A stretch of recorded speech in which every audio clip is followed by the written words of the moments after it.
पुढे आणखी एक मोठी बातमी येते आणि ही बातमी खरात प्रकरणातली अपडेट। सध्या 3 महिला तक्रार देण्यासाठी पुढे आलेल्या आहेत आणि बलात्काराचे आरोप असलेला भोंदूबाबा अशोक खरातच्या एसआयटी तपासाबाबत एक्सक्लुसिव्ह माहिती आता हाती आलेली आणि भोंदूबाबा कॅप्टन खरातनं अनेक महिलांचं शोषण केल्याची माहिती आहे आणि याबाबत सर्व माहिती गोळा करण्याचं काम सध्या सुरू आहे। तर सध्या 3 महिला तक्रार देण्यासाठी पुढे आलेल्या असल्याचं कळतंय। आणखी काही महिला पुढे येण्याची शक्यता आहे। नाशिक आणि अहिल्यानगर जिल्ह्यातल्या सर्व पोलीस स्टेशनमध्ये कॅप्टन खरातसह त्याच्या संपर्कातल्या अन्य लोकांच्या विरोधातील लैंगिक अत्याचार, खंडणी आणि ब्लॅकमेलिंगच्या तक्रारीची माहिती घेणं सुरू आहे। तर कॅप्टन खरातचं कार्यालय, निवासस्थानावरचे लॅपटॉप, कम्प्युटर, हार्ड डिस्क आणि सीसीटीव्ही फुटेज तपासणीचं काम सुरू आहे। कॅप्टन अशोक खरात याच्या मोबाईलमधले सर्व संभाषणांचे सीडीआर काढण्याचं काम आता सुरू झालेलं आहे।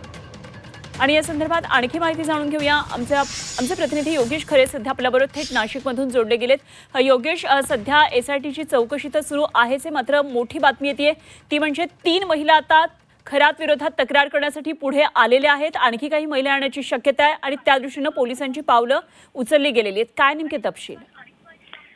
खरे एका महिलेने तक्रार केल्यानंतर आता डॉक्टर अशोक खरात याचं बिंग फुटलेलं आहे।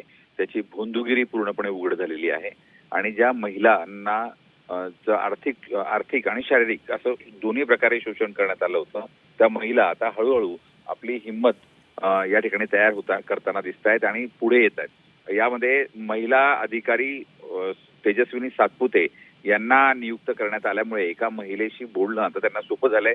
त्यामुळे सध्या 2 महिलांनी सातपुते यांच्याशी संपर्क साधलेला आहे।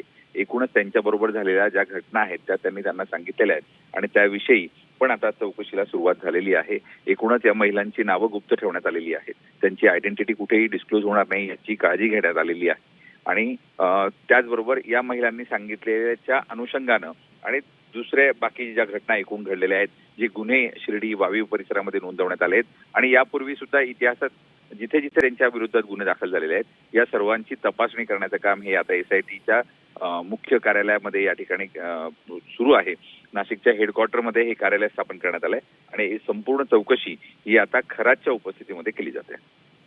ठीक, योगेश, धन्यवाद दिलेल्या या सगळ्या सविस्तर माहितीसाठी। वेळोवेळी आणखी तपशील आपल्याकडून जाणून घेतलं। तुर्तास धन्यवाद दिलेल्या माहितीसाठी। योगेश खरे आमचे प्रतिनिधी आपल्याबरोबर होते।